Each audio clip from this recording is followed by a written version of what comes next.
Testing, testing.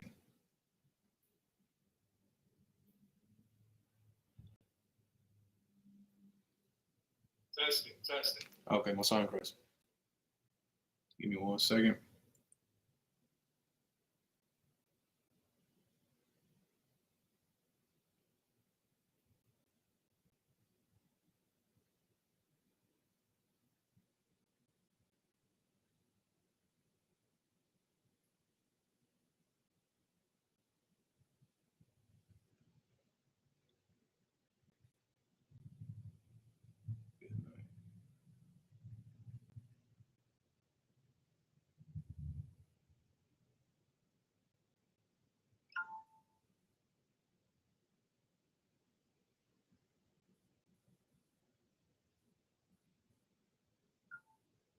Okay.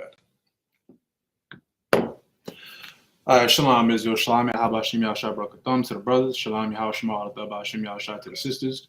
We at the Isupk Israelite School of Universal and Practical Knowledge started out of 1 West 125th Street out of Harlem, New York, under command of General Yohana, and we've been teaching the truth since 1969 that all so-called blacks, Latinos, and Native Americans are God's chosen people, according to the Bible and according to history, because the Bible is history.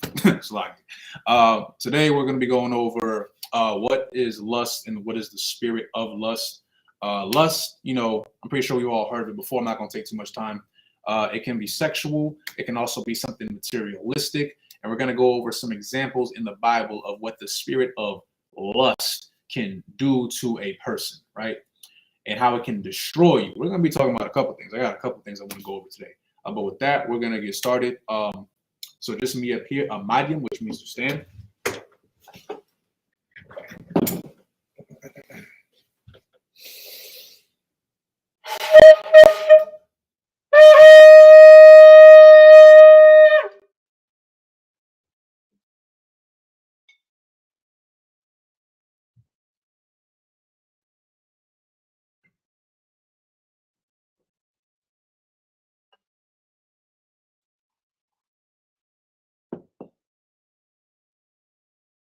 Laya Sharala, which means to Israel.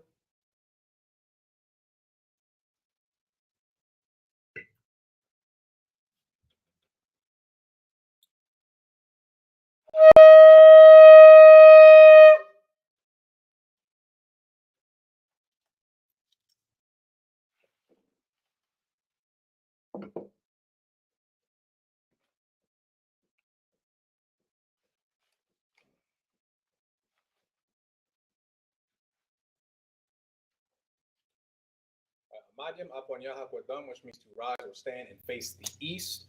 We face east because that's where Jerusalem is. We're going to be getting started with the Lord's Prayer in the Hebrew. Sisters, remember to have your heads covered. Brothers, remember to have your heads uncovered when doing the prayers. We're going to get started in the Hebrew, the Lord's Prayer.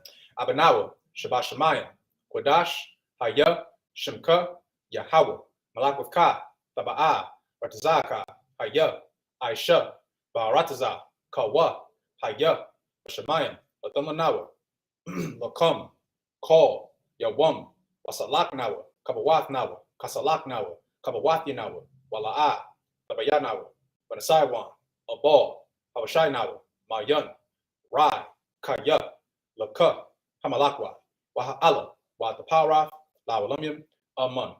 Now in the English, Our Father, which art in heaven, hallowed be thy name, Yahweh, thy kingdom come, thy will be done, in earth as it is in heaven. Give us this day our daily bread, and forgive us our debts, as we forgive our debtors. And lead us not into temptation, but deliver us from evil. For thine is the kingdom, and the power, and the glory, forever. So be it.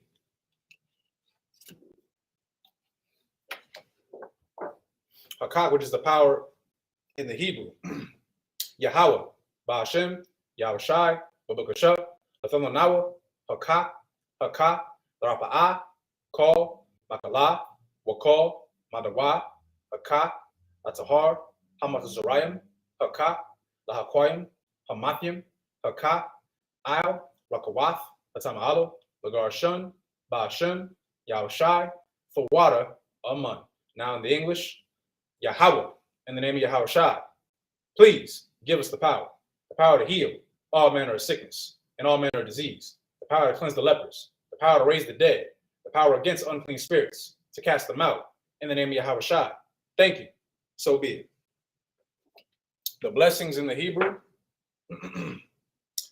Barakatah Yahweh, wa Yahweh Shai, wa Me'aka Allah, wa Alahayim, wa Tazab Ya'ah, Alawap Yahana, Ha Alawapyan, Ha Sarunyan, Ha Kwatazayoyan, Haka Yayoyan, wa Ha Akwathian, Yahweh, Ba'ashem, Yahweh Shai, for water, Aman. Now in the English, bless you Yahweh, and Yahweh Shai, and Michael, and the angels, commanding General Yahana, the generals, the captains, the officers, the troopers, and the sisters, Yahweh, in the name of Yahweh Shai, thank you. So be it.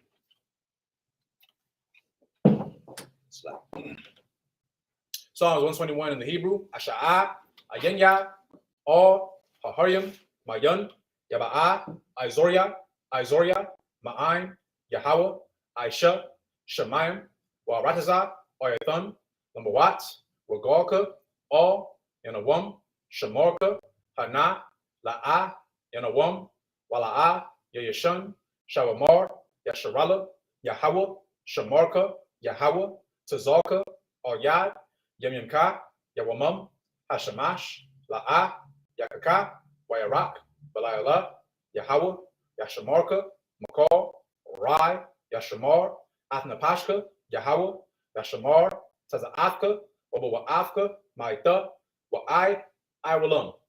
Now in the English, I will lift up my eyes into the hills. From whence cometh my help? My help cometh from the Lord, which made heaven and earth. He will not suffer thy foot to be moved. He that keepeth thee will not slumber. Behold, he that keepeth Israel shall neither slumber nor sleep. The Lord is thy keeper. The Lord is thy shade upon thy right hand.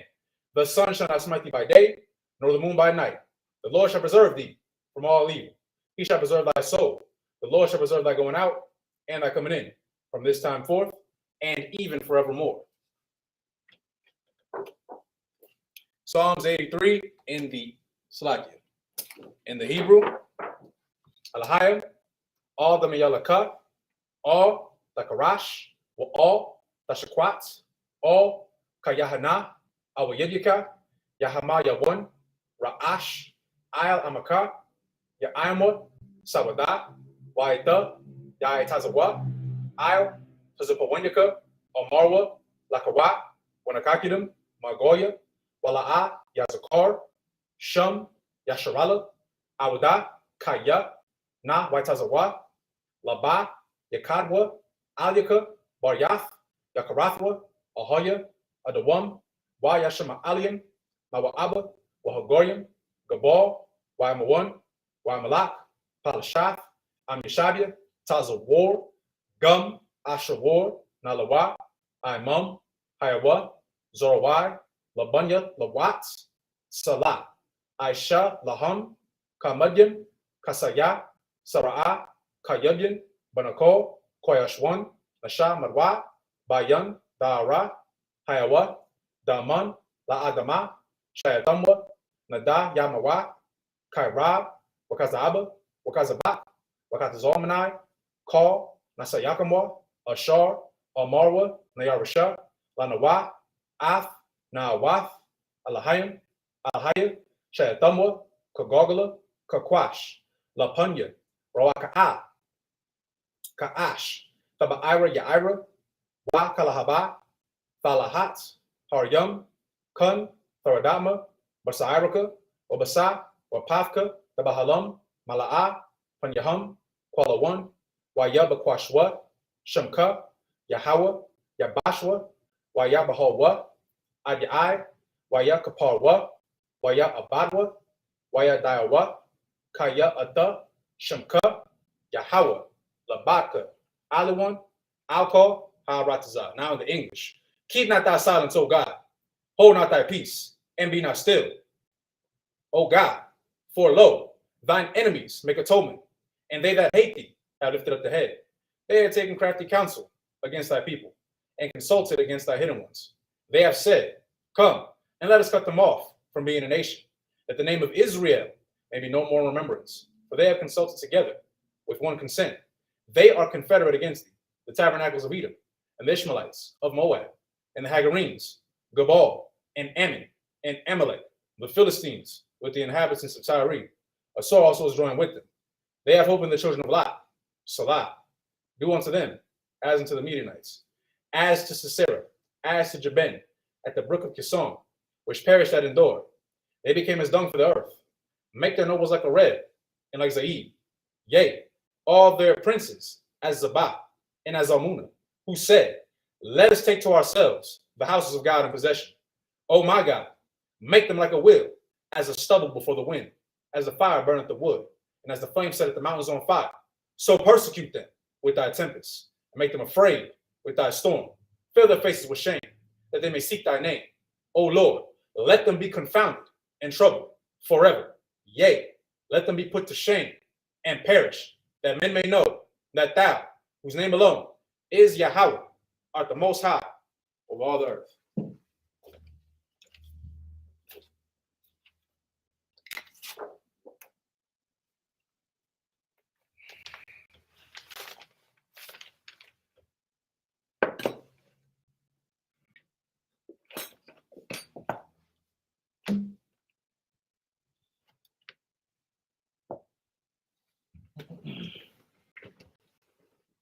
All right, you may be seated. If you haven't already, please like, share, and subscribe. So we're going to be going over a couple things, but we're going to be going over two main accounts in the Bible. We'll go over the first one that I want to go over. It's going to be in 2 Samuel. We're going to start in chapter 13. Chapter 13. And those who are familiar with this, you might already know what I'm talking about. But for those of y'all who are not familiar, I guess this will be a good class then. So I'm going to start with the first 7 verses in the Hebrew, as always. Book of 2 Samuel, chapter 13, verse 1 in the Hebrew. Ag Yahweh, Aka Yaad, Bazah. Let's see. Yala Basha La Yam, Ka'an, Da Ya'ar, Aka Ya'af, Apa'a, it's like Yapa'a, Yashama, Thamar, or Thamar, it's like you.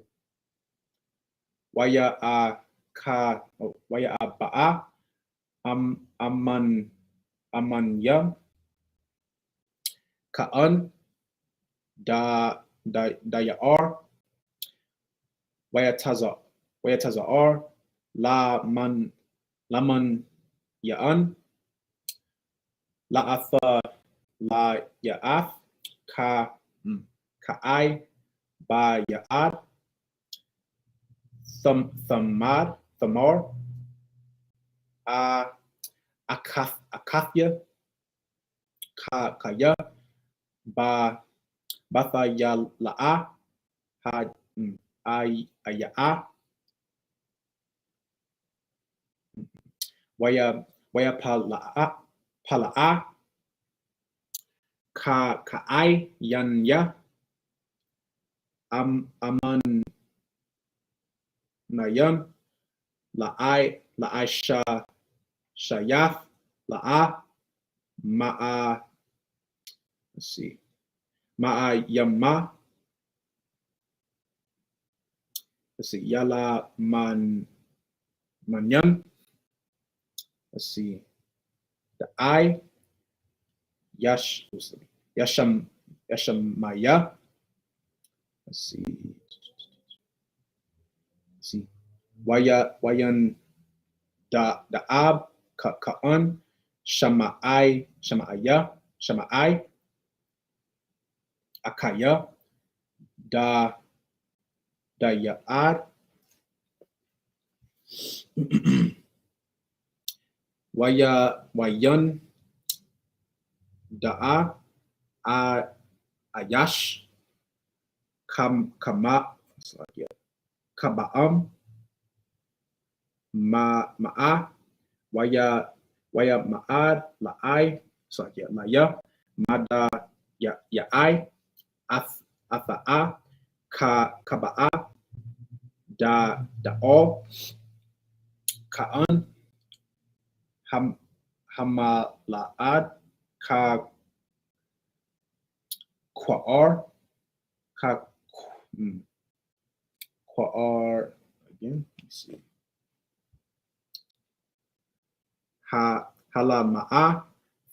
Thaga ya'a. La ya. Waya ma'ad. La ya. Amanyan. Ath. Thamar. Akaya'ath. Abasha la'am. Akaya. Anya.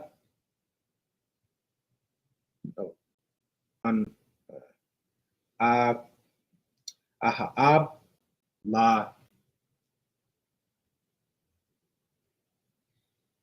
Let's see. Ya'am ma'ar. La'a. Let's see. Yaha lanya na'ab. Shaba'ab. I'll mashakaba'an. Ya'atha ka'o. Yaba'a. Let's see. Abawa'an. Lada.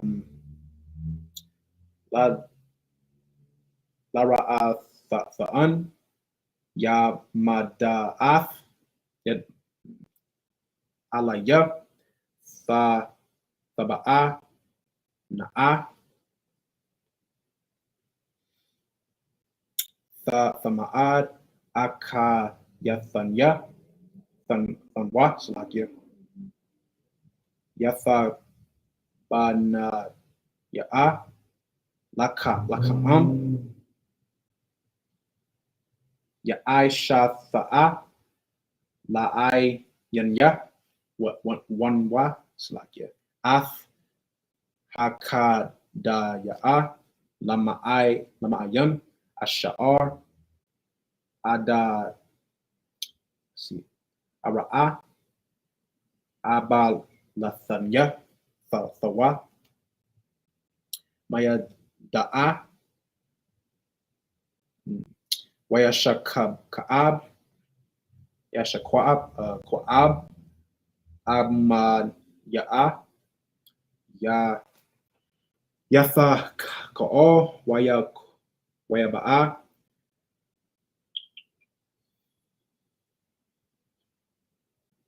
Kamal layan. Lada athaya. Waya aba'an. Amanya na'an. O hamala'an. Sabba ya'a. Na'a. Saba'a. Akathaya. Kwa'a. Yatha la kwa'ab. La'ai yanya. Wanya. Sashawa. Let's see. Laba ba'ath. Let's see. Ya'ab ba'a. Maya da'a. Wayasha la'a.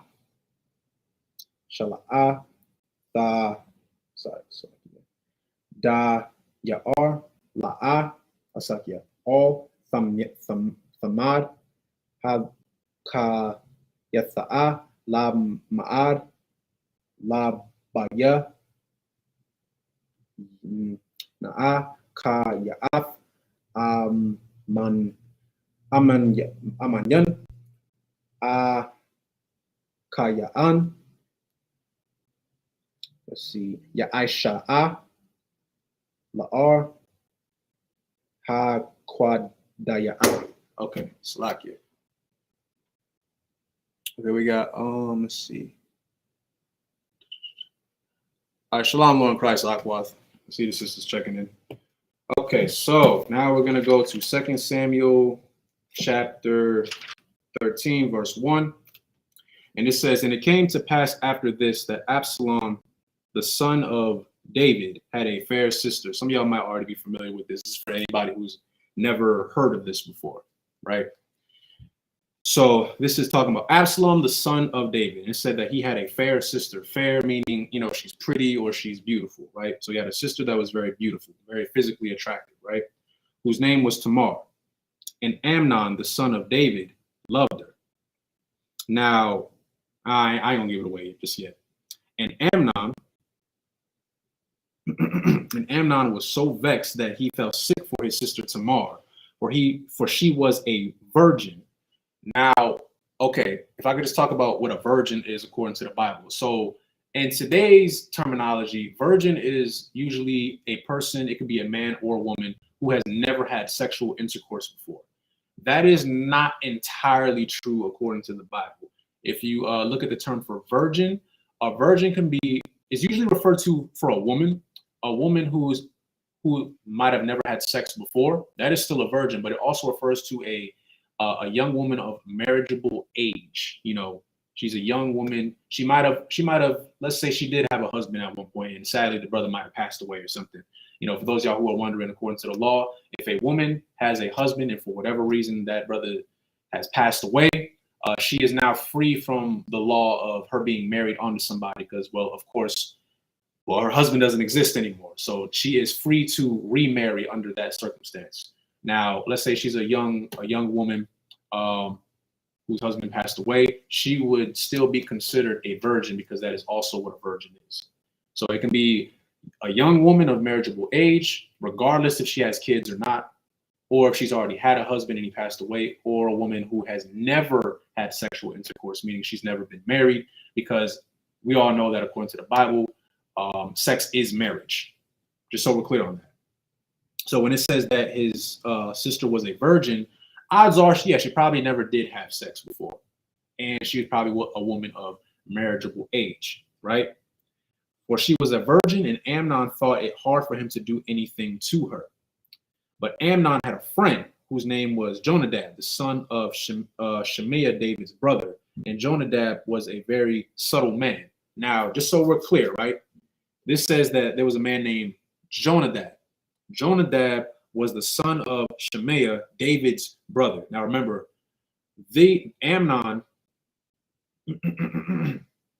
Amnon was also the son of David. So this would be his cousin.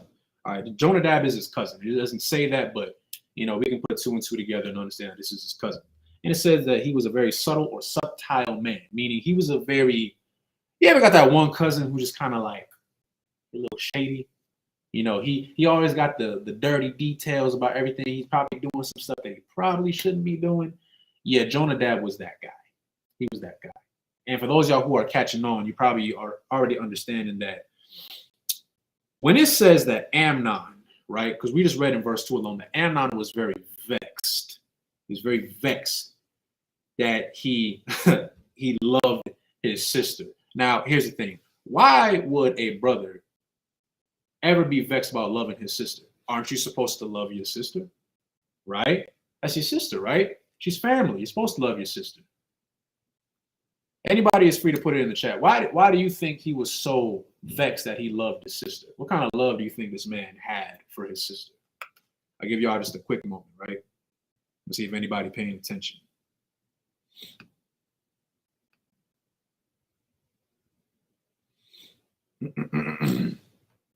Why do you think that he was vexed for loving his sister? I'll give y'all a few more moments. If nobody got it, then I'll just give it away.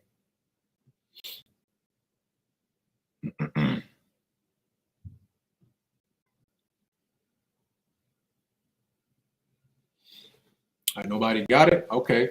Well, the reason why he was vexed, meaning that he was hot and bothered that he loved his sister, is that, he loved his sister, but it wasn't the kind of love that you're thinking. This wasn't brotherly love as in, I'm going to look after my sister and protect her, love her as a sister. No. Amnon was attracted to his sister sexually. He was sexually attracted to his blood relative, right? And we're going to prove that in the Bible, right? We're going to keep reading. So we're in the book of 2 Samuel chapter 13, verse 4. And he said unto him, why art thou being the king's son, lean from day to day? So Jonadab, his cousin, asking him like, hey man, what's good with you? You the king's son. You a prince. You got palace. You got all these women that want you. You got money. You got riches. You probably got a chamber. Like you're living really good. So why are you? What's good with you? Why are you so hot and bothered, right? And it says, let's see. Why art thou being the king's son, lean from day to day? Wilt thou not tell me? And Amnon said unto him, I love Tamar, my brother Absalom's sister. Now, this is kind of like, okay, this is like attention to detail thing right here, right? So Amnon and Absalom are both David's son. Now, Tamar, he says right here, Amnon said unto him, I love Tamar, my brother Absalom's sister. You see how he tried to kind of like reword it, like, she's not my sister, that's Absalom's sister. But in his spirit, he already knew that he was doing something wicked in his mind, because if put it like this, if this wasn't his blood relative, he wouldn't be feeling some type about being sexually attracted to her. He knows that there's something wrong with him. That's why he's so vexed. Jonadab, he peeped this. He's like, what's good with you, man? So he's telling him what's wrong with him. He's saying that he's attracted to his sister. That's what he's saying right now, okay? So now, it says right here in verse 5, and Jonadab said unto him, lay thee down on thy bed, and make thyself sick. And when thy father cometh to see thee, say unto him, I pray thee, let my sister, again, his actual sister, Tamar, come and give me meat, and dress the meat in my sight, that I may see it, and eat it at her hand. Now, remember we just read earlier that Jonadab is a very subtle or subtle man, meaning this isn't really a trustworthy cousin in a sense, if you get what I mean by that. So instead of knocking some sense into Amnon's head, that's what any good cousin will do, any good family member would do, if they see that you're, you tweaking, bro. What's going on with you? Nah, bro. First of all, you are the king's son. You are a prince. There's probably at least 100 women that want you. Go pick one. Go pick two. Pick 5. However many you see fit for you, right? Don't be lusting after your sister. That's what a good relative would do. But Jonadab didn't do that. He gives some instructions on how to, what's a good word? Beguile, you'll see that word in the Bible a few times. Beguile, not just his father, but his sister. It says that's his sister in the Bible, to trick her into being alone with him, right? We're going to keep reading as to why this is important, what he just said, right? So we're going to go to verse 6. So Amnon laid down and made himself sick. So he went by his shady cousin's instructions. And when the king was come to see him, Amnon said unto the king, I pray thee, let Tamar my sister come and make me a couple of cakes in my sight, that I may eat at her hand. So he does exactly what Jonadab tells him to do. He makes himself sick. His father comes to check on him. He tells his father, oh, I'm so sick. Can you please go get my sister to come treat me? And you wouldn't think nothing of this, because it's like, a sister taking care of her brother. No one's thinking anything weird about this. No one's like, well, why do you want to see your sister? Why do you want to be alone with her? No one's thinking that, because, it's just, she's helping out her brother. That's what the average person would think, right? It's not what Amnon was thinking, right? Let's keep reading. In verse 7, then David sent home to Tamar, saying, go now to thy brother Amnon's house, and dress him meat. So Tamar went to her brother Amnon's house, and he was laid down. And she took flour and kneaded it, and made cakes in his sight, and did bake the cakes. And she took a pan and poured them out before him, but he refused to eat. So again, she's just going there thinking, my brother, he's sick. I got to go take care of him, make sure he's good. That's what any good sister would do, right? But it says right here that he refused to eat. And Amnon said, have out all men from me. And they went out every man from him. Now, to paint a picture, this is what he's doing. He got Tamar in his room. Now he's telling all the guards, like, hey, y'all good. My sister got it. Y'all can leave now. And they don't think nothing of it, because, well, he's King David's son. He's the prince. And again, It's just a sister. She's just taking care of her. Family helping out family. So no one thinks it's the perfect disguise in a sense. So they listen to him. Oh, yeah, no problem. So they leave, right?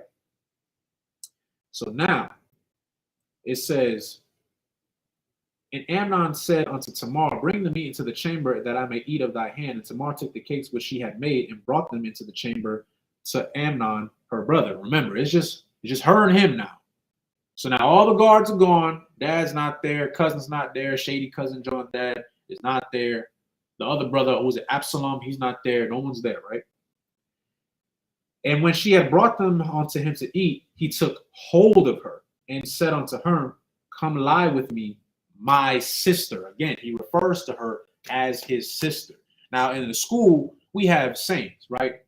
Black people, Native Americans, Mexicans, Puerto Ricans, all of the 12 tribes of Israel. We have a saying, that's that brother right there or that sister right there. We say that as a form of we are of the same people. But that doesn't necessarily mean that that's my blood sister. Just so we're clear right now, for y'all freak boys out there, you do not lie down with your actual sister.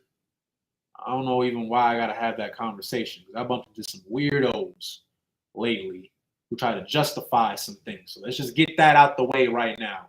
You are not to lay down with your blood sister, okay? Just so we're clear, I'll be getting into the book of Leviticus for that, just in case if there's any confusion or any fake Israelite out there who wants to teach that garbage. All right? So it says that he took hold of her and said unto her, come lie with me, my sister. Meaning, you got to think, he's grabbing her and telling her, hey, come here so we can go have sex. That's what he's telling his sister. So let's continue reading. And when she had, verse 12, the book of 2 Samuel, chapter 13, verse 12. And she answered him, nay, meaning, no, my brother, her brother, do not force me, for no such thing ought to be done in Israel. Give me 1 second.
Okay, so yeah, getting back to who is this? This scripture reminds me of the movie Flowers in the Attic, where the brother began to fall for his sister.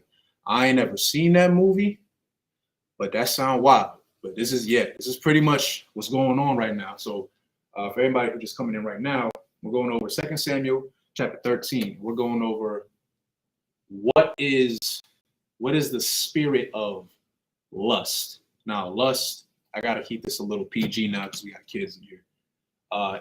It can be something that is sexually immoral, but it can also mean, you ever heard that term, somebody who's very materialistic? Have you ever heard that before?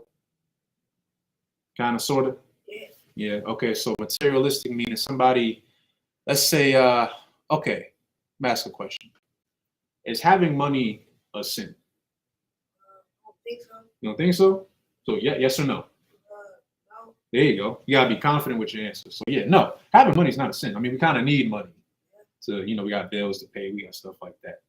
Now, here's the problem. What happens when you crave money so much above anything else? You ever heard that saying, money is the root of all evil? Yeah. All right. Why do you think that? Because like money and like society and like years like points and stuff like that, money has been used to like buy stuff, like payments and stuff like that. Like in ancient Egypt, like they had like the mud houses or something like that, like the landowners and stuff like that, like the pharaohs, like the money and stuff. So like money has been like a use for like thousands, hundreds of years, but then like a bunch of people like need it and stuff like that. But some might like need it like way too much. So then it makes them think like, oh, I need money more than anything else. Something like that. Okay, if anybody who didn't, the young brother is right too. I don't know if anybody can hear him, but he's pretty much getting into that. Yeah, it's not bad to like need money because we do need money today. It's just how it is. We do need a currency. But when you start getting into that mindset of you need money more than anything else, you start prioritizing it over anybody else. Like perfect example, we was at camp in Vegas, right?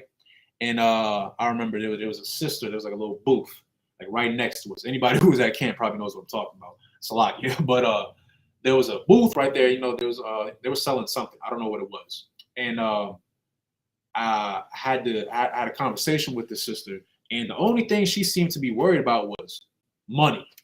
That's it. Well, y'all yelling so much. I gotta get this money. I gotta get this money. She wasn't listening to anything that we were actually saying. There were some people that were walking about like, you know what? Yeah, they right. We should stop doing that. We should stop killing each other. Stop doing drugs. We was in Vegas. I mean, Vegas is, it's nicknamed Sin City. I mean, just think of that, right? There's all types of immoral things that are going over there, right? I think that's like the perfect example of like a place of lust. You got it all over there. I got to be careful with my words now because we got kids, but y'all know, like brother over here, like you know what's in Vegas, right? And Vegas is very well known for having very immoral practices, so to speak, right? But the whole point is when you start prioritizing money more than anything else, you'll do anything for money. And that's the mindset of some of our people. I've had plenty of conversations with some people, and the conversation sometimes I just be looking at people like, what?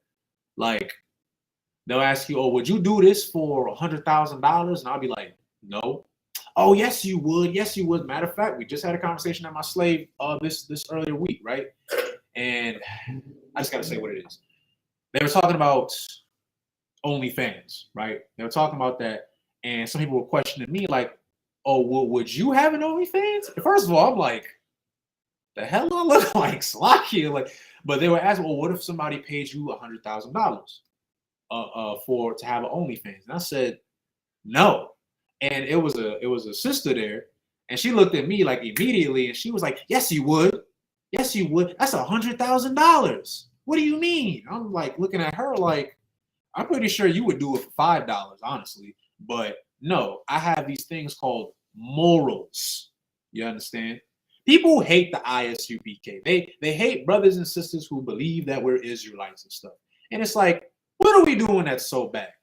I'm having a class right now where I'm trying to educate people on what the spirit of lust is and how it can be damaging, not just to you, but to your friends, your family, kids, so on and so forth, right? It's very destructive. It's a destructive practice.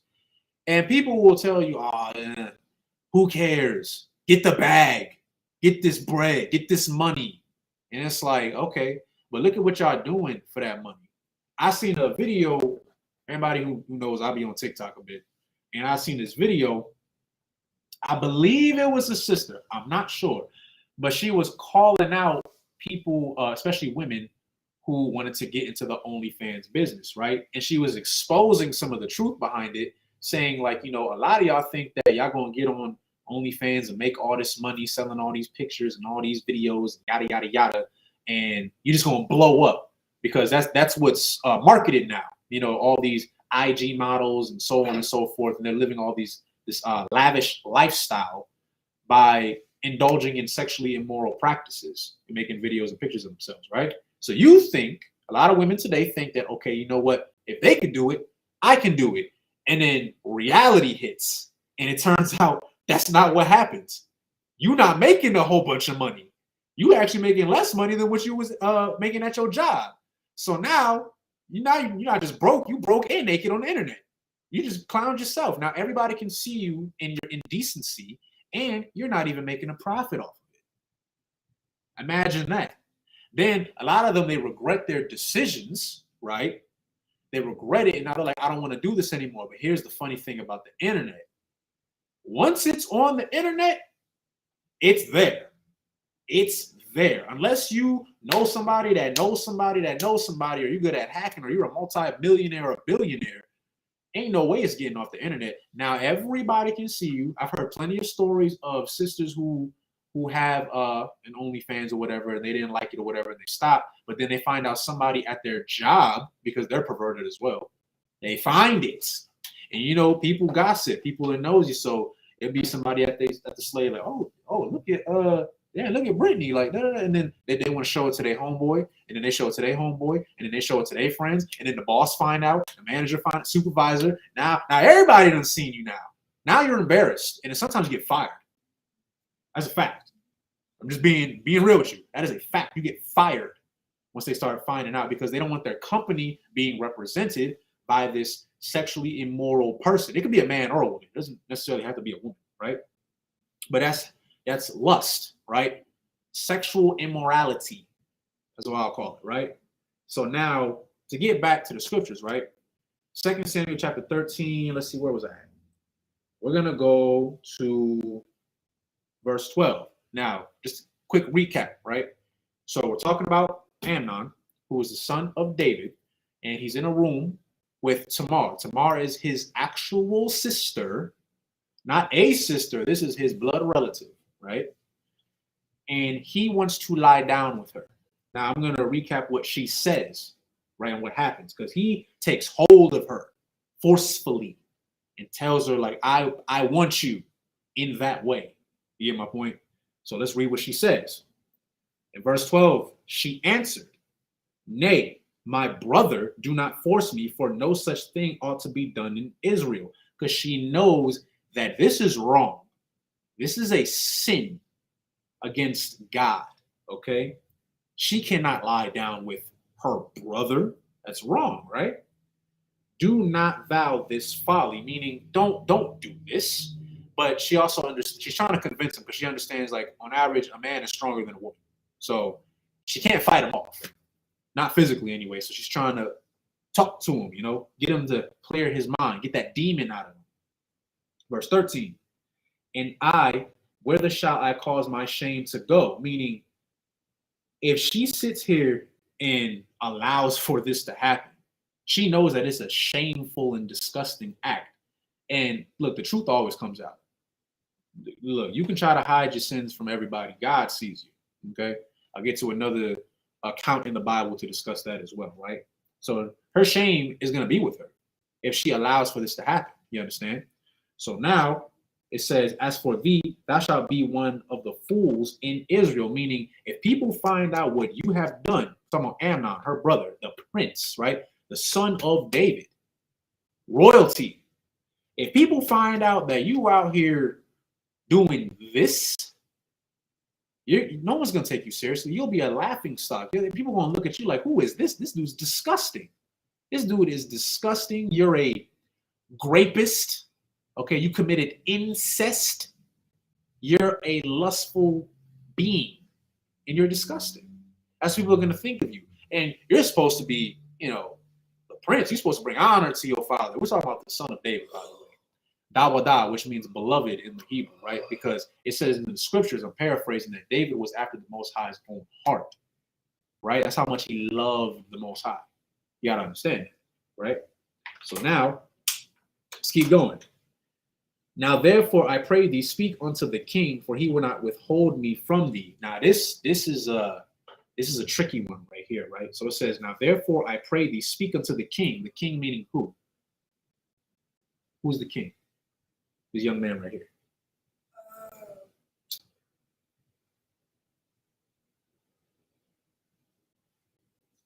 Just throw out a name, any name. David? There you go, King David, right? And we're reading about King David's who? Son? His son, right? The prince, right? Yep. Okay, so now it says, therefore I pray thee, speak unto the king meaning David, right? And David is his... David is his son? No. No, David is the father. There you go. Yeah. David is his father. So she's telling him to speak to his father. And she says, for he will not withhold me from thee. This is one of those scriptures in the Bible. It takes some critical thinking, right? What she is actually doing, she's trying to trick Amnon, because she's telling him, oh, what, just go talk to your father. He's the king. If he approves it, then surely I can't say no. That's what she's trying to say. What she's actually doing is she knows that if David, the king, their father, right, if he knows that his son is trying to forcefully lie with his sister, David will not allow for that to happen. She knows this. That's why she's trying to get him in the mindset of, well, just ask your dad. If he says it's cool, then it's fine. She knows it's not going to be fine. Again, she's being very crafty. This is very smart, because she understands that, okay, I'm a woman, he's a man, he has hold of me already. I can't forcefully get away from him. I'm not stronger than him. I can't beat him up. So, right, well, let's see. I was right there at the booth too at camp. I remember she the one who called the sheriff on us, but they didn't do anything. She tried it. There you go. Yep. See, somebody knew, right? But my point being is, yeah. So she's trying to trick him, being smart, right? Let's keep going though. Verse 14. Howbeit he would not hearken unto her voice, meaning he's not listening to her, right? He didn't fall for it. It was a good effort, but he didn't fall for it. But being stronger than she, like I said before, forced her and lay with her. So he forcefully lied with his sister, just so we're clear on what happened. She tried to kind of swindle her way out of there. It didn't work. And this man sexually assaulted his sister. Now, here's the cold part, right? This is something I want to get into, right? Verse 15. And Amnon, then Amnon hated her exceedingly, so that the hatred wherewith he hated her was greater than the love wherewith he loved her. And Amnon said unto her, arise and be gone. I'm gonna read like two more, and we're going to talk about this for a minute. Verse 16. And she said unto him, there is no cause. This evil in sending me away is greater than the other that thou didst unto me. But he would not hearken unto her. So there's two things. There's two things right here, right? Actually, no, it's like I'll read verse 17 and then I'll talk about it. Then he called his servant that ministered unto him and said, put now this woman out from me, and bolt the door after her. Okay. So just so we're clear, this man sexually assaulted his sister, right? He committed the act. He completed what he was trying to do. But then immediately after, it says that he hated her exceedingly. Why do y'all think that is? Because I guess the sister, they're gonna be like trying to like fight it out, because you tried to like use like a mind trick or something like that. But like, was it because like she like did it without like trying to like do something else or something like that? No. No, that's not it's not what I'm looking for. We're gonna talk about it. You got anything, brother, before I say anything? I believe the reason why he wanted to put her away, because every time he looked at her, it reminded him of his sin. So, it's kind of like throwing a rock, then hide your hand about it, Well, I don't have to be reminded if I get her far away from me. My dirt ain't got to be discovered. So, okay, you're not wrong. That's a very good take on that too. You're not wrong. So we're gonna talk about this real quick. So what the brother just said, he committed the sin, right? He committed the sin by lying with his sister. But now it's like he has to see her now. He got to see her. He's going to be reminded of his sin. You're not wrong. That's very good, by the way. He's going to be reminded of his sin if he continues to look at her. So he's like, just be gone. I don't want to see you, right? That is true. I want to dig a little deeper into this. So here's the thing with demons. I love talking about this because I was police officer Karataza. He had a class. I want to say it was either earlier this year, maybe last year, and he said something that really stuck with me. It was something, I'm paraphrasing. I can't remember exactly what he said, but the way demons move, right? Spiritually, demons. First of all, demons don't play fair. Let's just get that straight real quick. They love to attack you when you're weak. In the Bible, just so y'all clear, demon doesn't exist in the Bible, like the word, it doesn't exist. It's called, we'll call it is a familiar spirit. That's what we'll call it, a familiar spirit. See, when you come into the school, right, you change, right? You become this new creature. People will sometimes think like, I'm free now. Like, I'm not, there you go, guilt. I'm free now. I don't have to deal with these demons anymore. That's not how it works. Now, see here in the school, now spiritually, you have the tools and the knowledge, and you have the unity of brothers and sisters to help fight off those demons. Some of those demons might be lust, right? So what I'm getting at is when he committed this act, right? The demon was on him. She tried to snap him out of it. It didn't work. And he completed what he was going to do. Here's the thing with demons. Once you are in that moment, right? It's not you. I know this might kind of like go over people's heads. It's not you. That's the demon taking over you and you allowed for it to happen. So then you commit the sin, whatever it may be. It might be something like this, incest. It might be you getting a tattoo. It might be you smoking weed. It might be you, can I talk about this? I'll keep it as PG as I possibly can. Adult films. Those, buying a sex worker, eating something that is unclean, shellfish, crab, shrimp, pork, lobster, any sin. It could be any sin, right? Once you complete the sin, the demon did its job. So you know what the demon's going to do? He leaves you.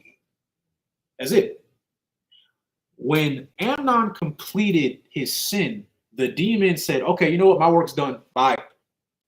And then Amnon came into realization, going back to what you were saying. Now he's like, oh, snap. I just slept with my sister. And now he has to look at her, like you said. He has to look at her, and now he's going to be reminded of his sin. Like, I really just did that. Get this woman out of here. I don't even want to look at her because guilt. Like you just said, guilt, right? He doesn't want to be reminded of his sin, but it already happened, right? He allowed for that demon, that lustful demon, to take over him, and he committed the act. And now that the act is over, now he feels shame. Now he's guilty. Now he's even more vexed than what he was earlier. He got what he wanted. It really wasn't what he wanted. It's what the demon wanted. Because he knew it was wrong. That's why it said in the scriptures that he was so vexed. So much that Jonadab, his cousin, he looked at him like, hey, what's good with you, bro? Like, you the king's son. What are you worried about? And he told him. And what did Jonadab do? Jonadab, instead of being a good cousin, he gave him instructions on how to complete the sin. That was a demon right there. Everything led up to it, and he allowed for it to happen. Now, there's something that Tamar says. I'm going to go back to verse 16, right? When he tries to put her away. So this is the book of 2 Samuel chapter 3, verse 16. And it says, and she said unto him, there is no cause. This evil in sending me away is greater than the other that thou didst unto me. But he would not hearken unto her. What does that mean?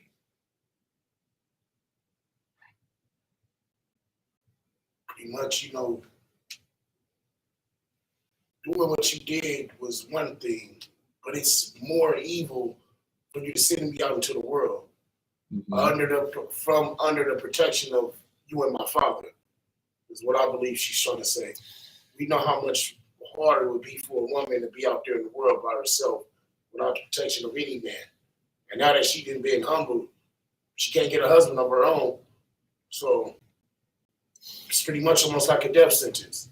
You're like right there. You're right there. Okay. So again, you're not wrong in what you're saying. So, okay, let me say it like this. He slept with his sister, right? So now, even though that's his blood sister, what is she now that he slept with her? You could say his rib, or in other words, his responsibility. Yes, because according to the law, sex is marriage, right? Right. So now he slept with his sister. So even though that's his sister, but now that according to the law, that's his wife. Even though he already broke the law by committing sin with his sister, but now, according to the law, since he slept with this woman and he lied down with her and humbled her, this would be his wife. At least that's what the law would do. But here's the problem. This is why she was trying to talk some sense into him. Like, you can't do this, because she knew what was going to happen. If she were to lay down with this man, his sister, that would mean that now they're husband and wife, but they're brother and sister. It's incest. So now this is why she says this. And she said unto him, there is no cause. This evil in sending me away is greater than the other that thou didst unto me. So now it's like sin on sin. You already committed the sin, but now you're throwing me away as well. So now you became my husband, but now you're divorcing me, which is now going to cause her to be a whore, because now if she has sex with another man, well, now she had sex with two men. Now she's a whore, according to the Bible. So now he has welcomed more sin onto her. That's why it's even more evil from what he already did. That's why she was trying to avoid all of that. But now it's too late, right? So now to just kind of wrap that one up real quick, because there was another account I wanted to get to before we end the class. So now to wrap this up, Amnon, he ends up dying later on. He ends up dying. I believe it was Absalom, the brother, if I'm not mistaken, that killed him. David ends up finding out, like she does get her justice in a sense. But to wrap this part up, the brother ends up dying, right? He dies. And the sister, she gets sexually assaulted, right? There was nothing good that came out of this. Somebody dies, somebody gets sexually assaulted. That is the product of lust, in a sense, right? There was another account that I wanted to go over real quick. Let me see. So I can get to it real quick. I believe it is in, I think it's 1 Samuel. No, it's 2 Samuel. It is 2 Samuel. Okay, so 2 Samuel, we're going to go to verse, not verse, chapter 11. Is this the one that I'm looking for? Okay. So we're going to go to 2 Samuel chapter 11. We're going to start at verse 1. So it says, and it came to pass after the year was expired, at the time when kings go forth to battle, that David sent Joab and his servants with him and all Israel, and they destroyed the children of Ammon and besieged Rabbah. But David tarried still at Jerusalem. And it came to pass in an eventide, that David arose from off his bed and walked upon the roof of the king's house. And from the roof he saw a woman washing herself. And let's see, the woman was very beautiful to look upon. And David sent and inquired after the woman. And one said, is not this Bathsheba, the daughter of Eliam, the wife, keyword wife of Uri the Hittite. So this is a married woman. Let's just get that through real quick, right? And as great of a brother as David was, this was an error that he made. We're going to talk about it. Verse 4, and David sent messengers and took her, and she came in unto him, and he lay with her, for she was purified from her uncleanness, and returned unto her house. So this was a booty call. I don't really know what else to call it, right? So David, King David at that, saw this woman, Bathsheba, and she was bathing, and he was looking up and down, right? Now, somebody tells David that, hey, look, that's a married woman. That is the wife of Uri the Hittite. David was like, yeah, that's cool. I want her. And he sent his messengers, and she listened, and she slept with David. So they're both wrong. Let's put that out there right now. They're both wrong. Because if she was righteous, she could have easily said, oh no, I'm married.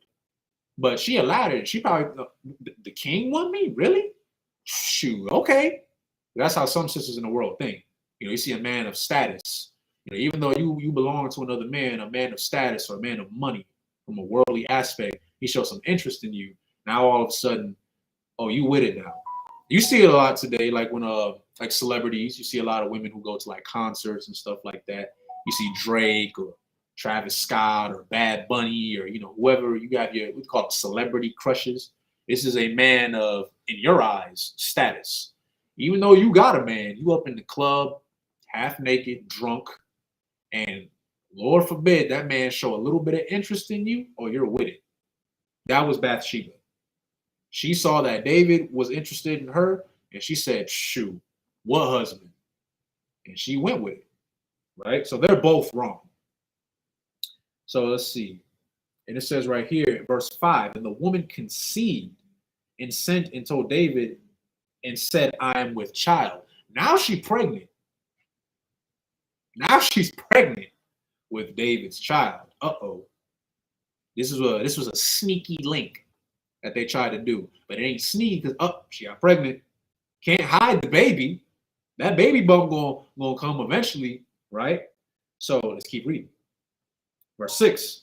And David sent to Joab, saying, send me Uri the Hittite. And Joab sent Uri to David. Uri is her husband, right? And Uri was come unto him. David demanded of him how Joab did, and how the people did, and how the war prospered.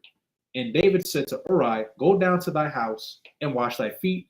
And Uri departed out of the king's house, and there followed him a mess of meat from the king.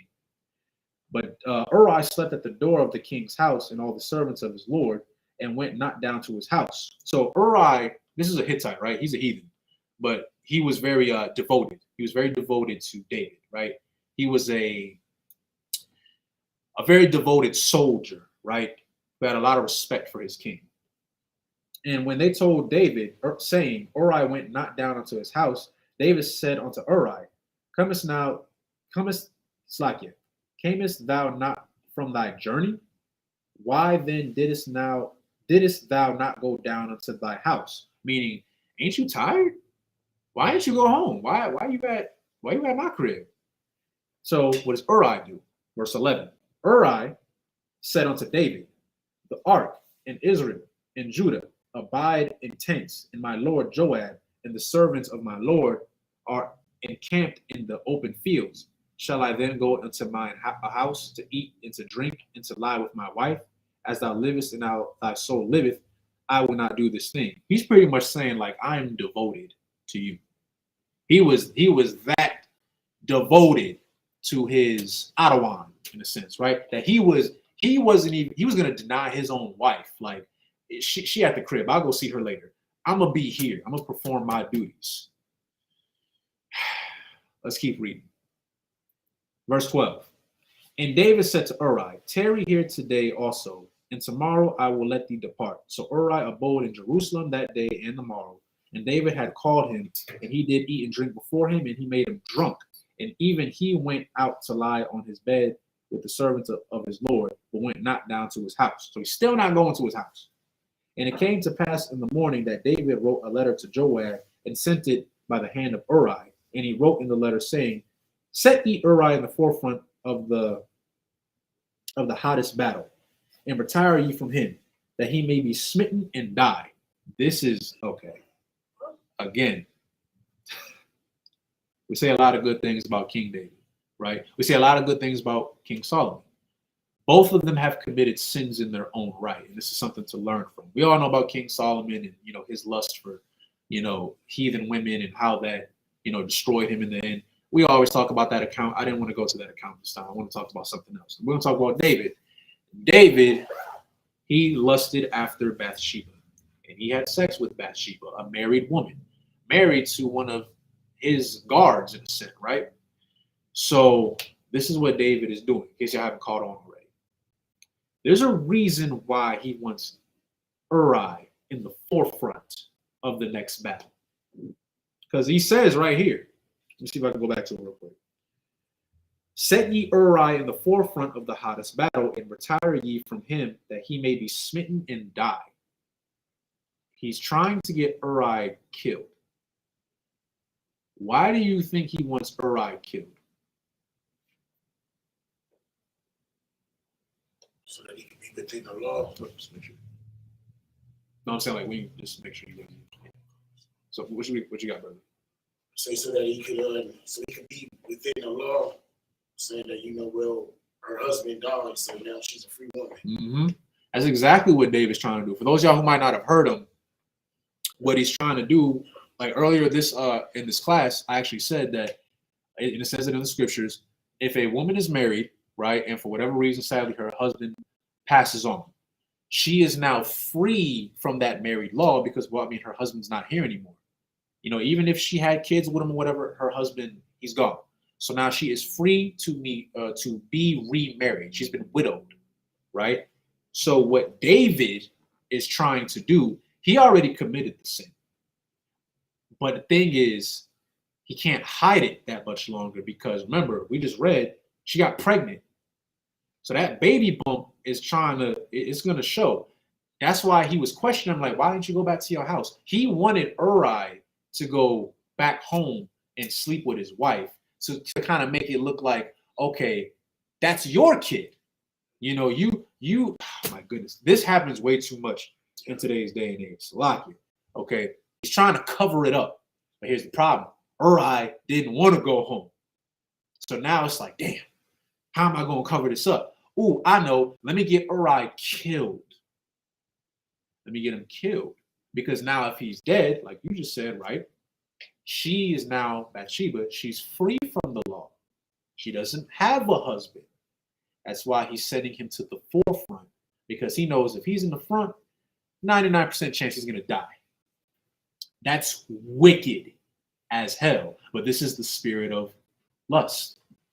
Lust destroys you and the people around you. All right? Because we just read earlier, I kind of briefly skimmed over it just due to time's sake. Amnon, he gave into lust. Through that lust, he sexually assaulted his sister and introduced her to more sin. And he ended up dying. So he died for his sin, right? So now we're going to read this account. So let's see. So we just read verse 15 where it says that, and retire ye from him that he may be smitten and die, right? Verse 16, and it came to pass when Joab observed the city that he assigned Uri unto a place where he knew the valiant men were.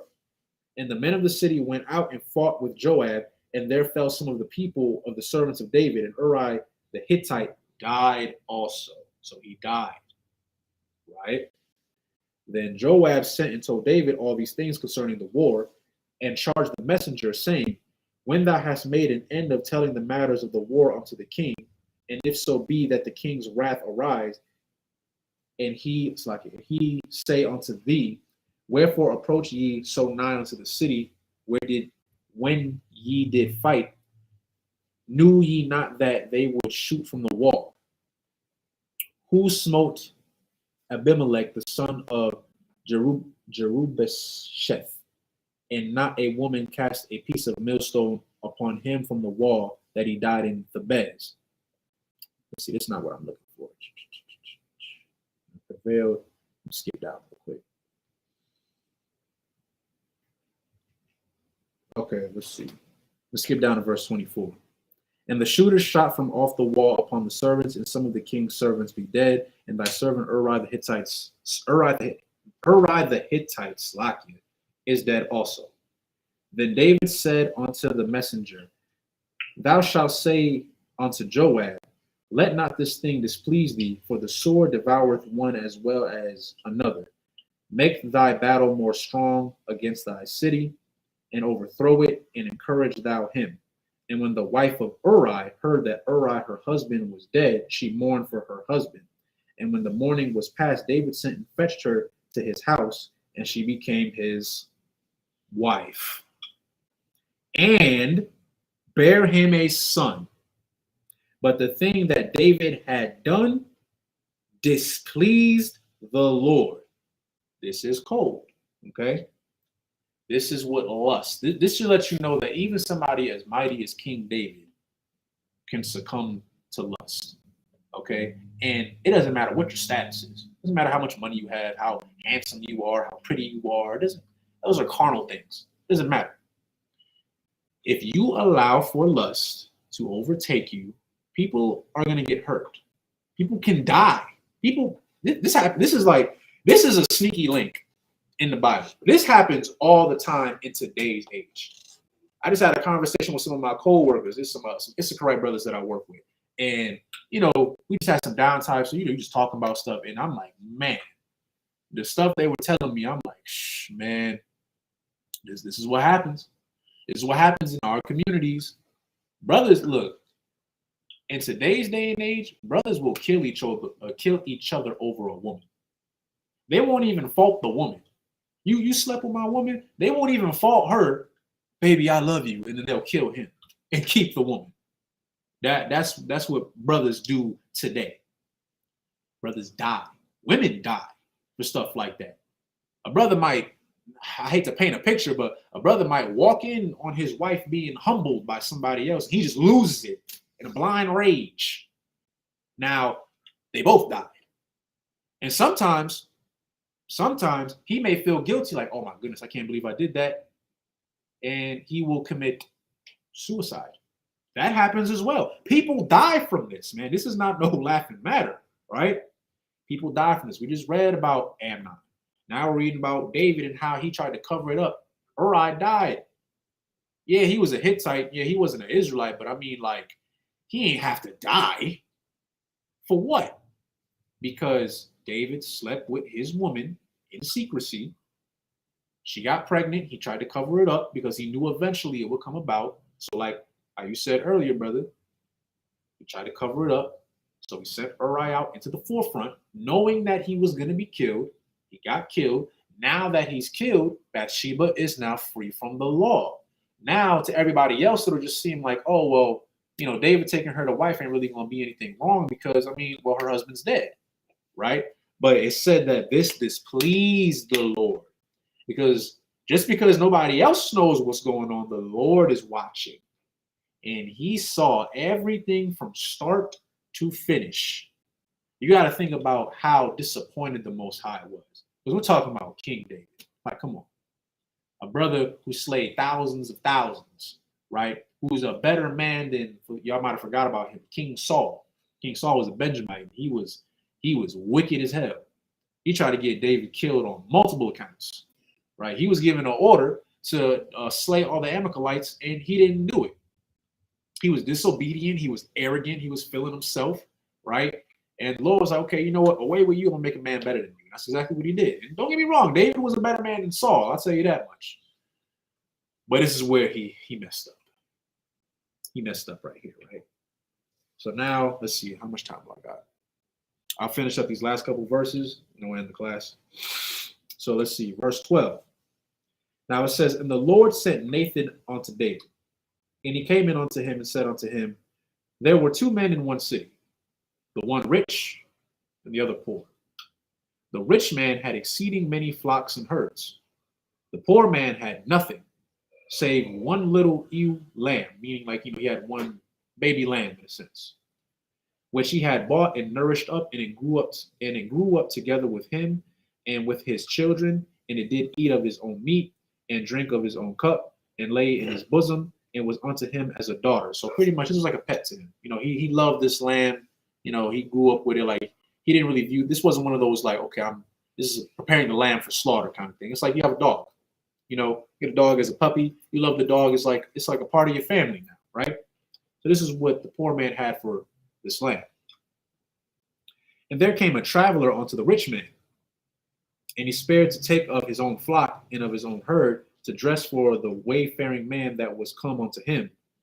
But the poor man's lamb, and dressed it for the man that was come to him.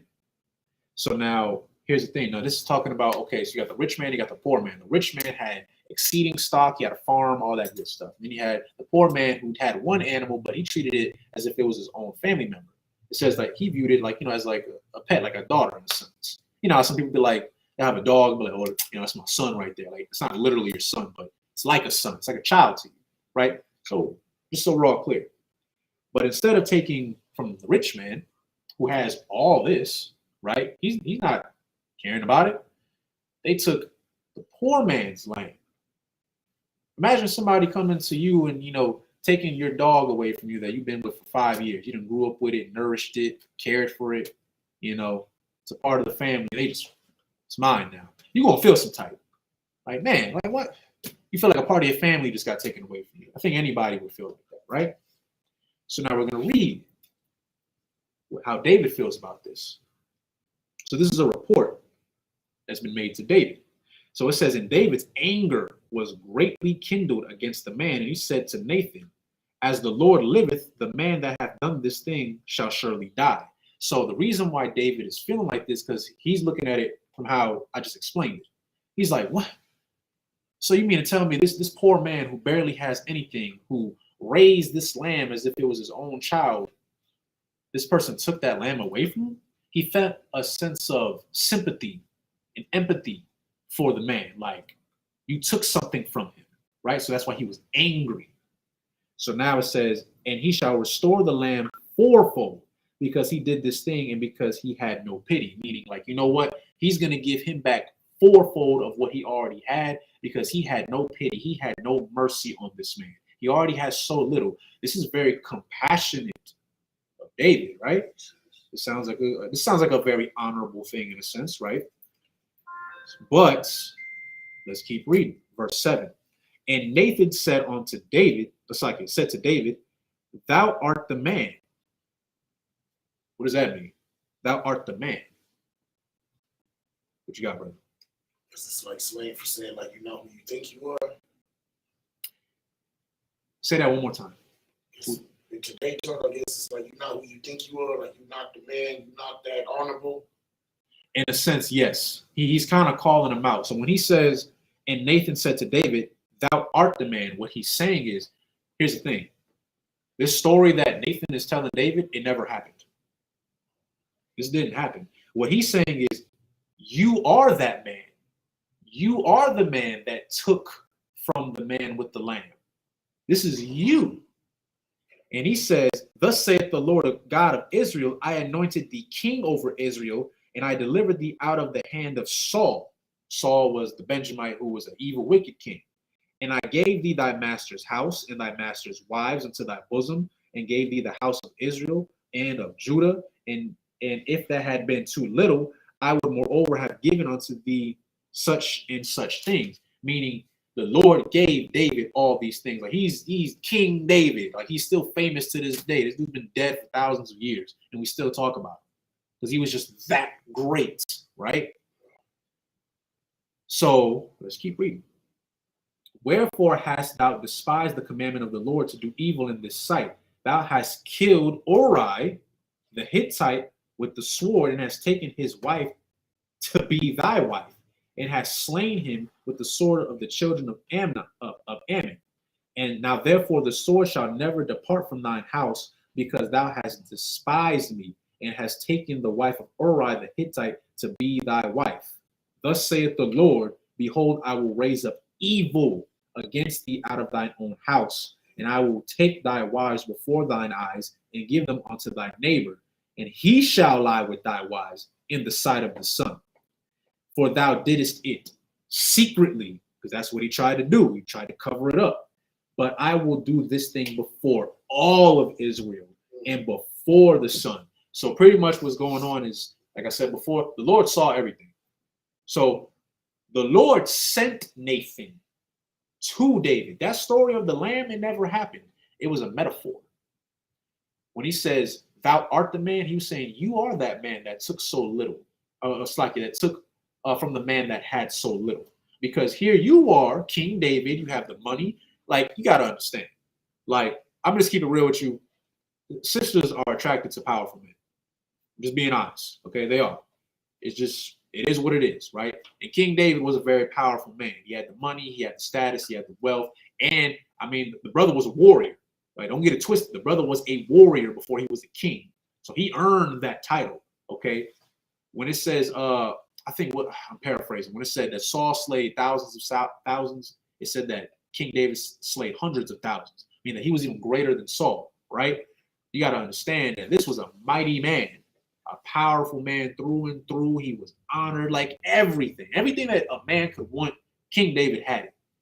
But despite everything he had, he looked over at somebody else's wife and said, you know, I want her. This man already got wives. He could find a new wife tomorrow and the next day, and like he could have 100 wives if he wanted to. But you took from somebody else. And this is something else. People like to overlook this. Because Uri was a Hittite. He was not an Israelite. He was from another nation, right? That doesn't make it right. It doesn't matter. Like, because I know I've met some Israelites that like to say, of course not in school, but some fake Israelites who like to say, well, you know, because I get it. As, of course, like as brothers, we don't like to see our women with a heathen man. Here's the thing, brothers. If you see a black woman with a Chinese man, that's her husband.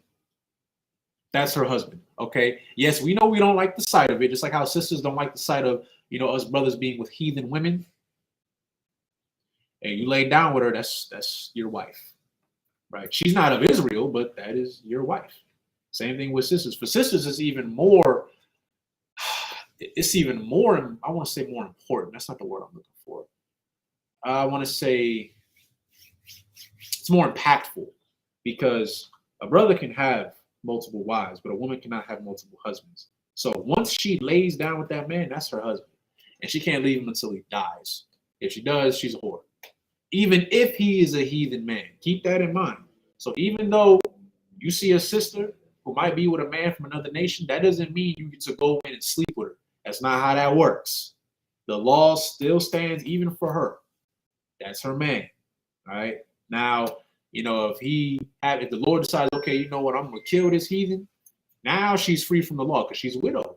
Now she's a woman who can be married according to the law. But if she with a man, regardless, it don't matter if he's an Edomite, a Hittite, it don't matter if he's a Japanese man, a Chinese man, a Hamite, an African, an Ethiopian, no matter what it is, she got a man. All right.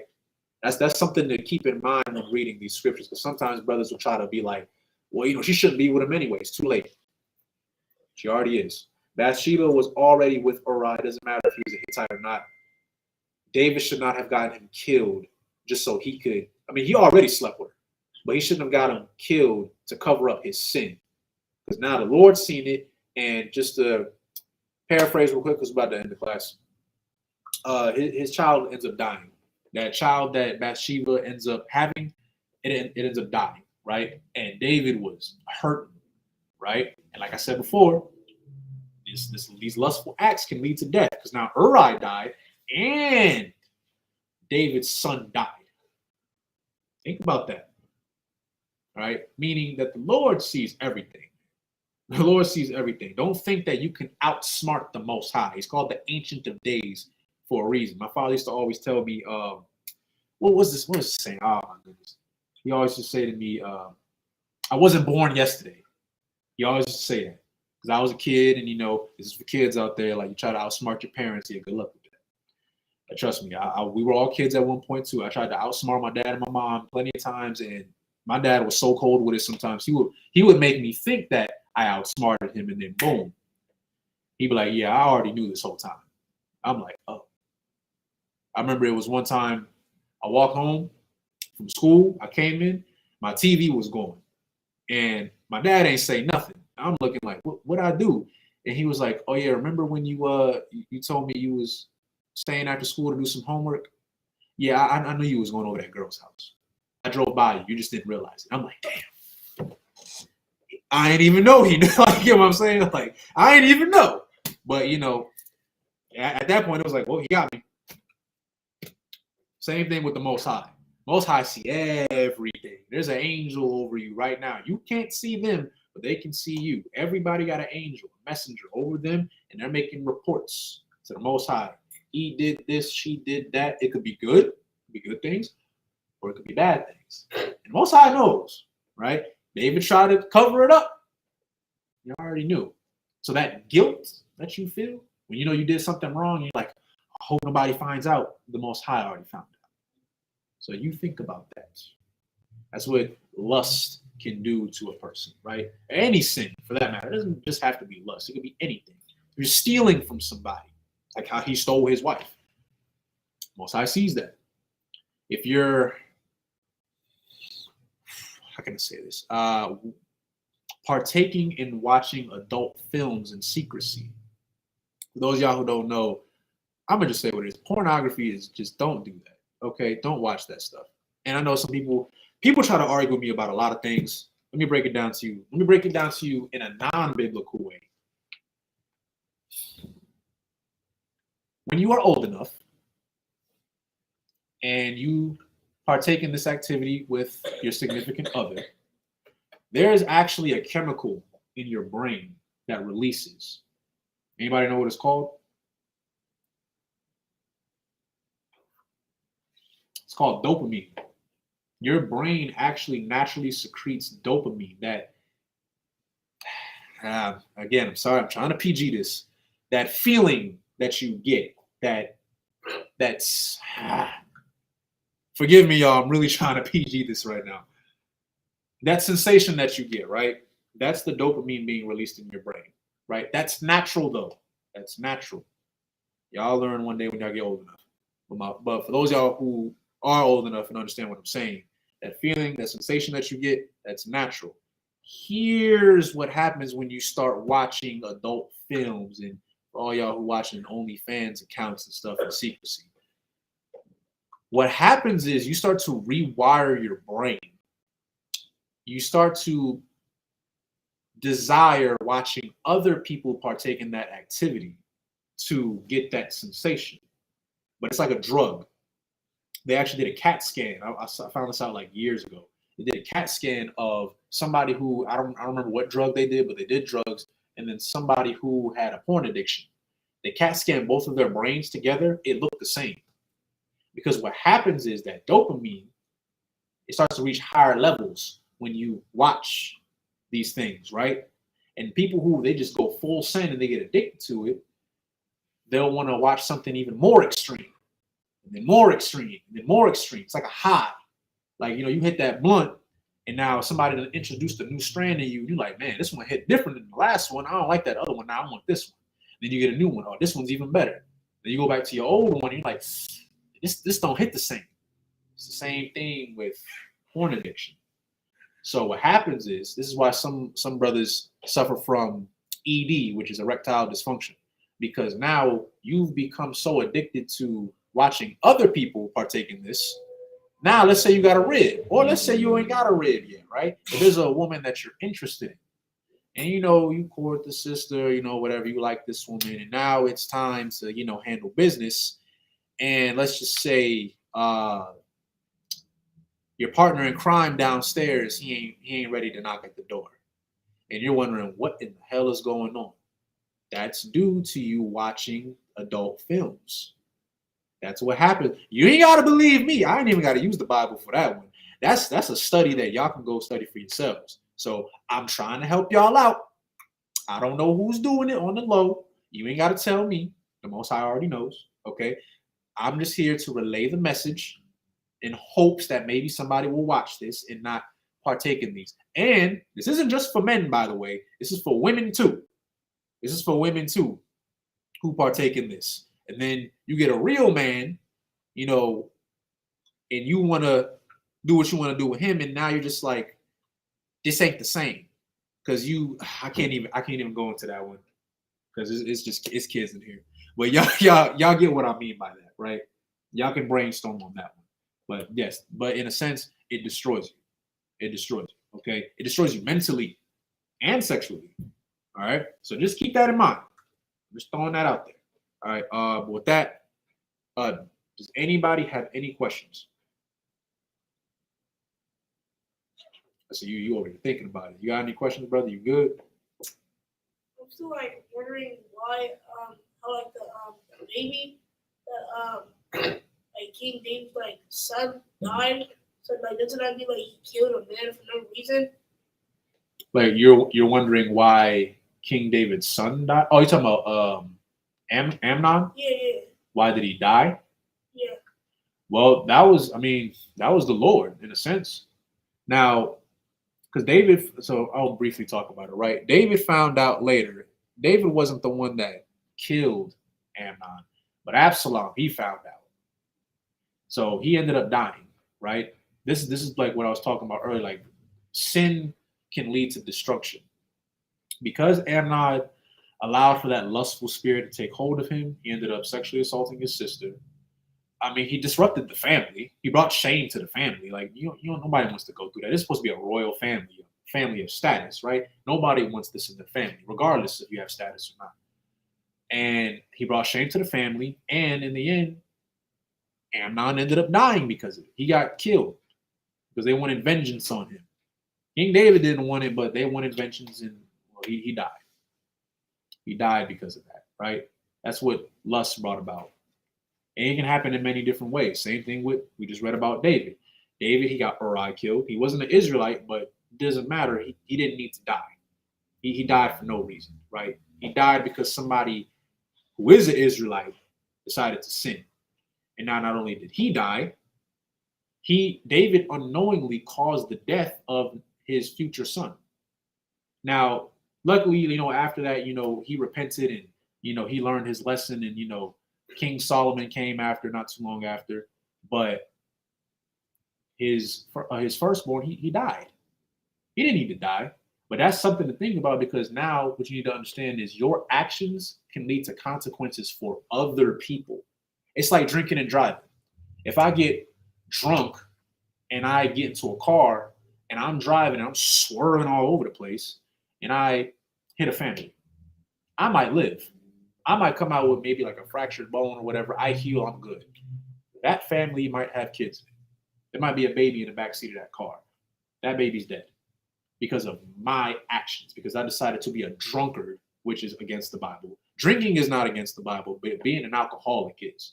If you're just blasted drunk and blacked out, and I'm getting behind the wheel, that's against the law. Look, y'all listen to Esau's laws all the time, right? So that's against the law. Drinking and driving, you get a DUI, right? And I killed somebody because of that. That's my fault. I had no business getting behind that wheel. I had no business getting that drunk. My sin led to more sin, and somebody died because of it. Now they lost somebody. They lost their daughter, their son, niece, nephew, grandma, grandpa, whoever was in there. They might have all died. And now, not only did they die, who knows what's going to happen to me? I'm going to get thrown in jail. So now, because of my sin, I'm incarcerated. They're dead. You see how it all kind of builds up? So yeah, that's pretty much what happened with this. That one thing that they did, it just opened up a can of worms, and it just led to more stuff. So it's just something to think about. This is why, there's consequences for, your actions sometimes. So before you think about doing something, don't even think about you and how it can affect you. Think about, okay, how can this affect my friend or my mother or my father or my sister? Or, if you have kids, how is this going to affect my son or my daughter? How? You might not even realize how until it's too late. So just to avoid all of that, just don't do it.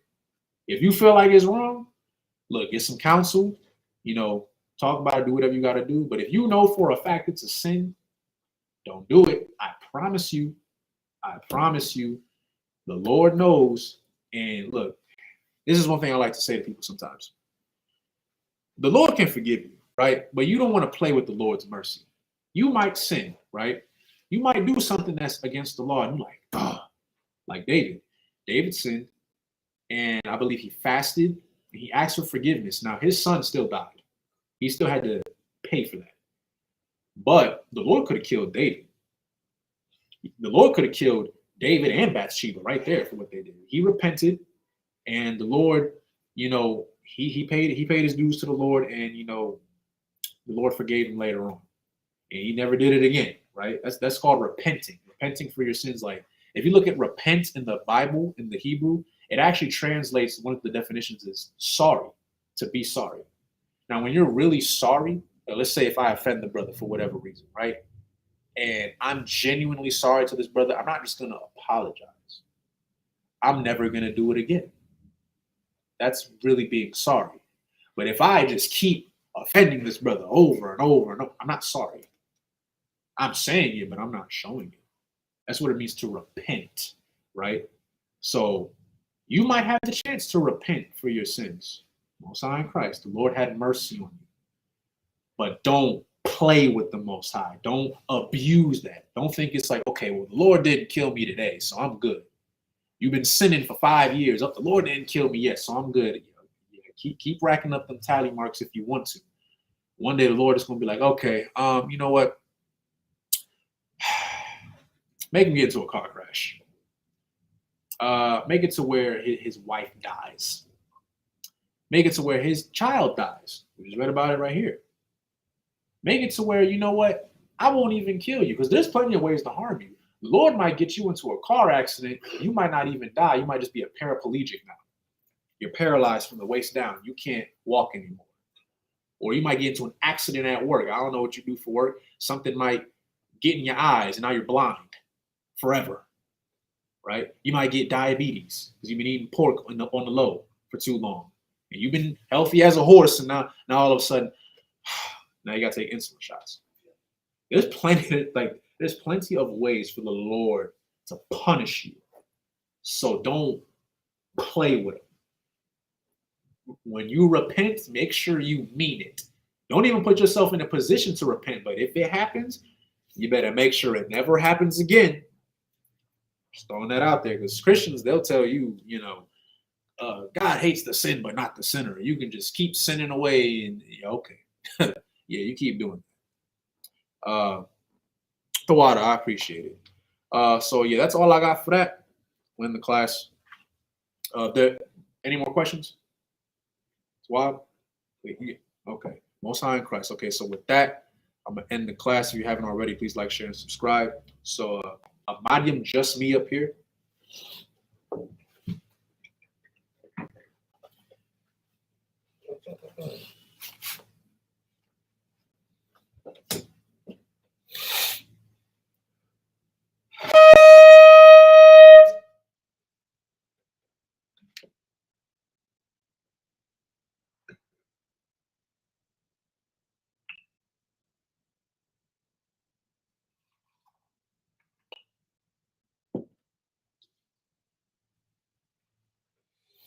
Layasharala, which means to Israel in the Hebrew.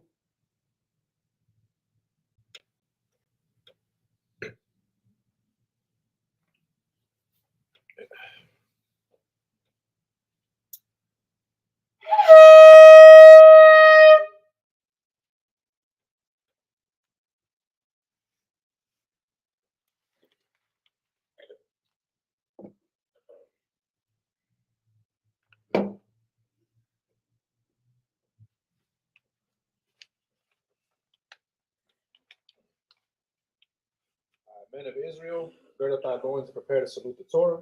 So I'm going to step over here.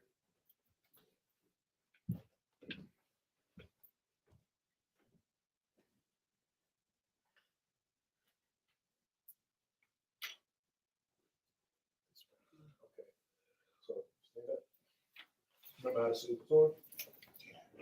It's just the brothers.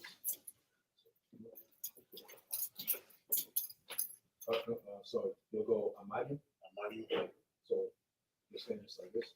So imagine, Shabbat. I am Sabbath. So right there. Imagine. So get back in the imagine. And then you'll put this hand here. And then you put your other hand like a rock. So go ahead. So you'll say Yahweh, Hashem, Yahweh Shah, Barak, Yah. Just like that. And that's it. So now you got man here. So you're gonna do the same thing. I'm gonna walk you through it. So imagine just like this. So you're saying. So matter of fact, this is option. Mind holding the Torah real quick. Show. So stand right here. So just copy what I do, okay? So imagine just like this. Then you will go imagine Shabbat. So you're gonna take your right foot and you're gonna step out like this. And then imagine. And then now you're gonna take this hand, you're gonna put it right here, and take this hand like that, and you're gonna repeat after me. So you're gonna say Yahweh, Ba'ashem, Yahweh Shah, Barak, Yah. There you go. So now I'm gonna assume it. So you'll step over there.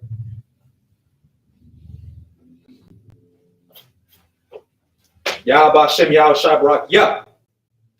So now, actually, you can just give it to her back to me. Cool, I appreciate it.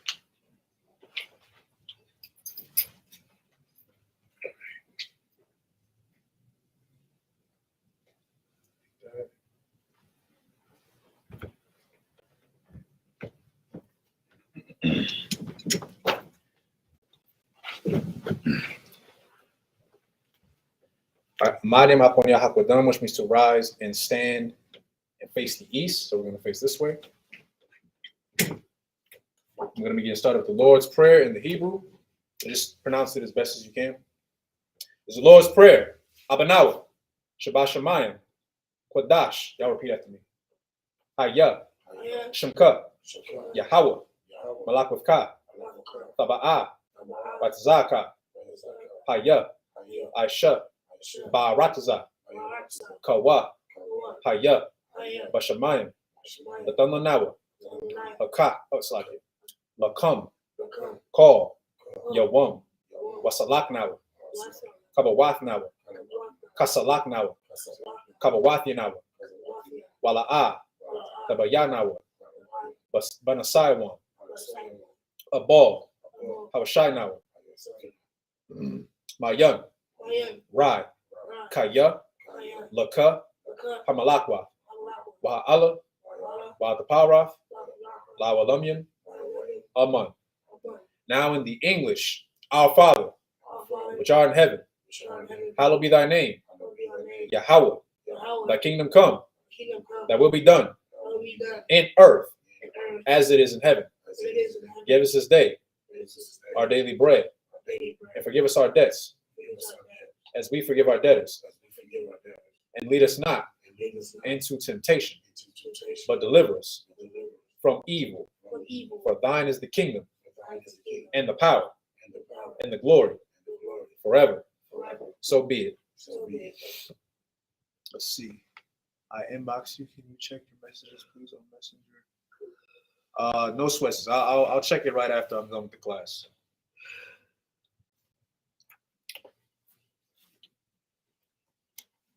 Let's see. Hakah, which is the power in the Hebrew.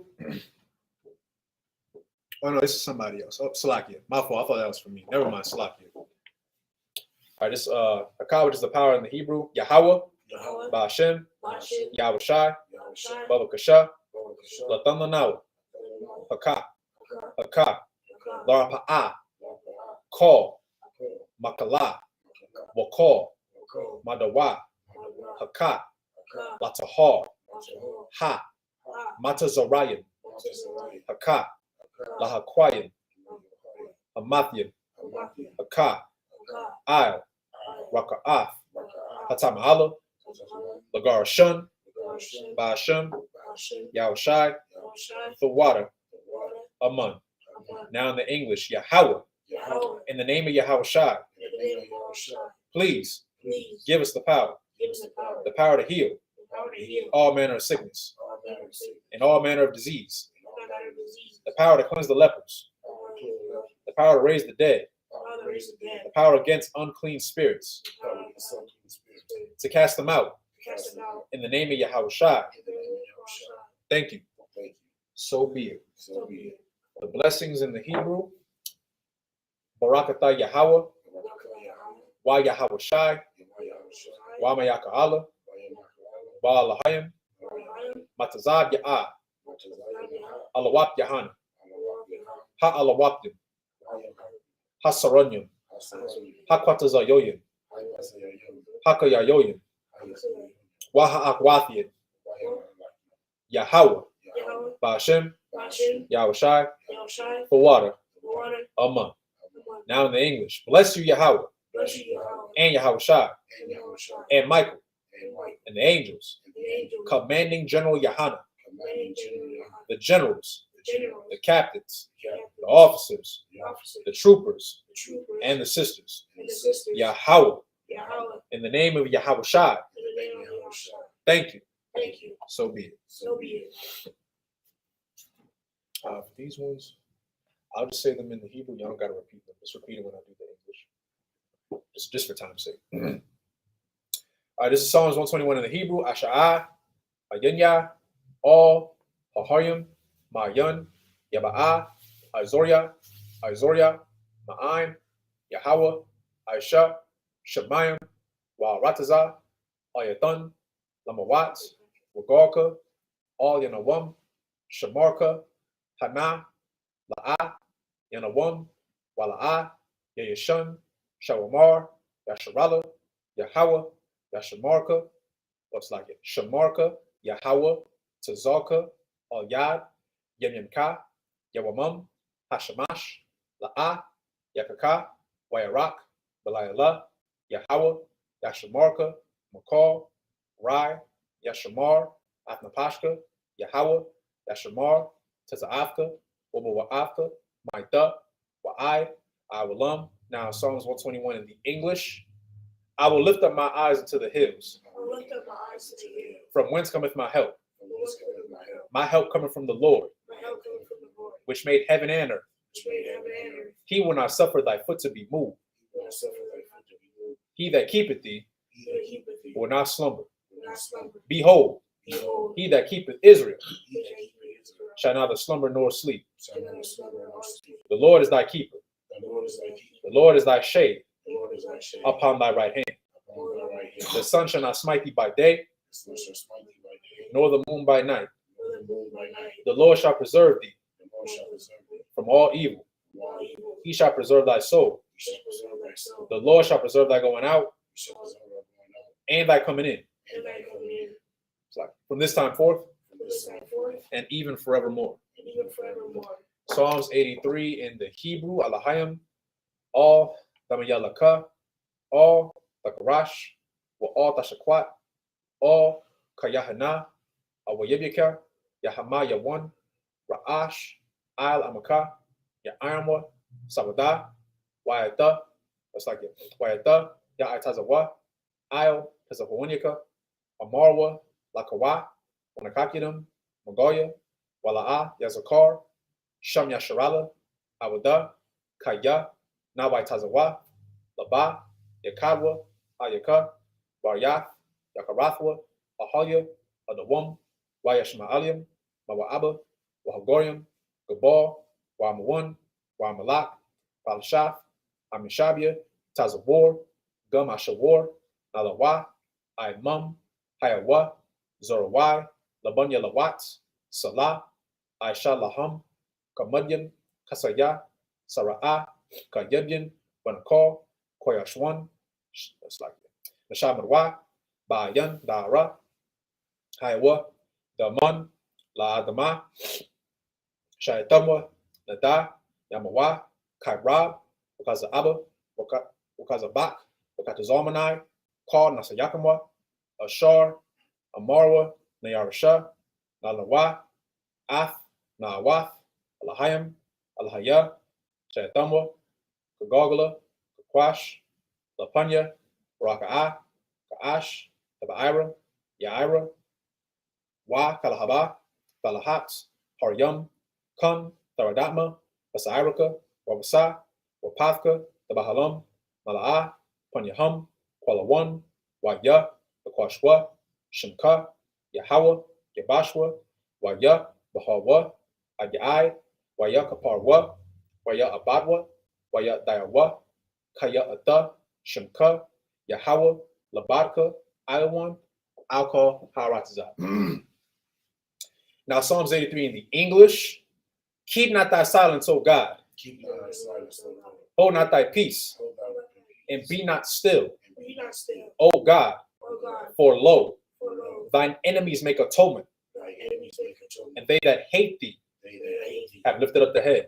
I lift up the head, They have taken crafty counsel They have taken crafty counsel against thy people, against thy people, and consulted and consulted against thy hidden ones. against thy enemy. They have said, They have said, Come, come, and let us cut them off and let us cut them off from being a nation, from being a nation. that the name of Israel The name of Israel may be no more in remembrance. be no more than remembered. For they have consulted together They have consulted together with one consent. With one consent, They are confederate against thee. They are confederate against thee. The tabernacles of Edom, The tabernacles of Edom, and the Ishmaelites the Ishmaelites of Moab, of Moab, and the Hagarenes, and the Hagarenes, Gebal, and Ammon, and and Amalek, the Amalek, the Philistines, the Philistines, with the inhabitants of Tyre. the inhabitants of Tyre. Assur also is joined with them. Assur is also joined with them. They have hope in the children of Lot. They have hope in the children of God. Salah. Salah, Do unto them do unto them as unto the Midianites, As unto the Midianites, as to Sisera, as to Sisera, as to Jabin, as to Jabin, at the brook of Kison, at the brook of Son, which perished at Endor. which perished. They became as dung for the earth. They became as dung as the earth. Make their nobles like a red, Make their nobles like a red. and like Zaid. Zaid. Yea, yea, all their princes, All their princes, as Zabah, as Zabah, and as Zalmunna, and as Zalmunna, who said, who said, Let us take to ourselves let us take to ourselves the houses of God in possession. the houses of God as possession. O my God, Oh my God, make them like a wheel, make them like a wheel, as a stubble before the wind, as a stubble from the wind, as the fire burneth the wood, as the fire burneth, and as the flame setteth the mountains on fire. and as the flame set the mouth on fire. So persecute them So persecute them with thy tempest, with thy tempest, and make them afraid and make them afraid with thy storm. with thy storm, Fill their faces with shame, fill their faces with shame, that they may seek thy name. that they may seek thy name. O Lord, O Lord, let them be confounded Let them be confounded and troubled in trouble forever. forever. Yea, Yea, let them be put to shame let them be put to shame and perish, and perish, and men may know and that then they we may know that thou, that thou, whose name alone the name alone is Yahweh, is Yahweh, art the most high art the Most High over all the earth. over all the earth.